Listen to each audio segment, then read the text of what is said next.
राममाथि कति ठुलो वज्रपात आएको छ भन्ने त तपाईँ हामीलाई मात्र थाहा होला साथीहरू।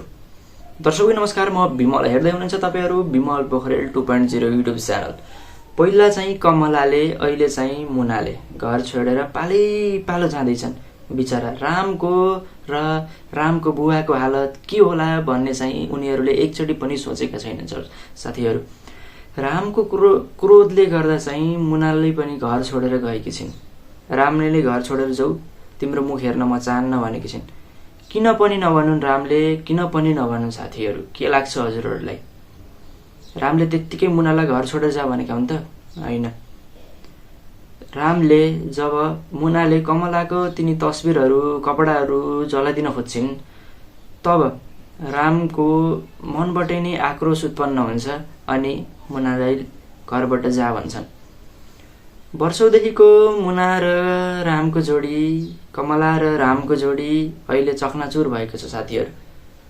के लाग्छ, मुना र रामको र मुना र कमलाको मिलन फेरि सम्भव छ त साथीहरू? अब चाहिँ तिनीहरू मिल्नुपर्छ, मिलेरै बस्नुपर्छ।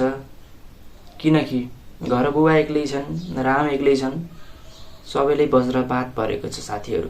बुहारी भाग 278 मा चाहिँ एकदमै ठुलो घटना घटेको छ, अप्रिय घटना घटेको छ, एकदमै भयंकर घटना घटेको छ साथीहरू। रामले चाहिँ उनले कल्पनामा पनि सोचेको थिएनन् होला मुना यसरी घर छोडेर जान्छन्, उनलाई एक्लै दोबाटोमा एक्लै पारेर जान्छन् भन्ने चाहिँ उनले चाहिँ सपना पनि कल्पना गरेका थिएनन् होला साथीहरू। अहिले चाहिँ रामको जीवनमा त्यस्तै ठुलो वज्रपात आएको छ। राम र मुना मिलेर बस्नुपर्छ, एउटै घरमा बस्नुपर्छ भन्ने जतिले मेरो च्यानललाई सब्स्क्राइब गरेर साइडमा रहेको बेल आइकनलाई थिच्न नबिर्सनु होला। किनकि मैले चाहिँ प्रत्येक दिन हजुरहरूको लागि यस्तै भिडियो लिएर आउँछु र हजुरहरूले मेरो भिडियो कस्तो मान्दै हुनुहुन्छ भन्ने चाहिँ थोरै पर्खिएर दिनु होला।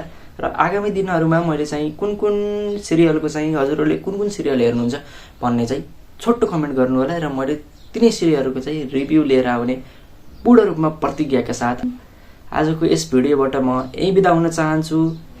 हस्त नमस्ते, फेरि भेटौँला अर्को भिडियोमा। Take care, bye by.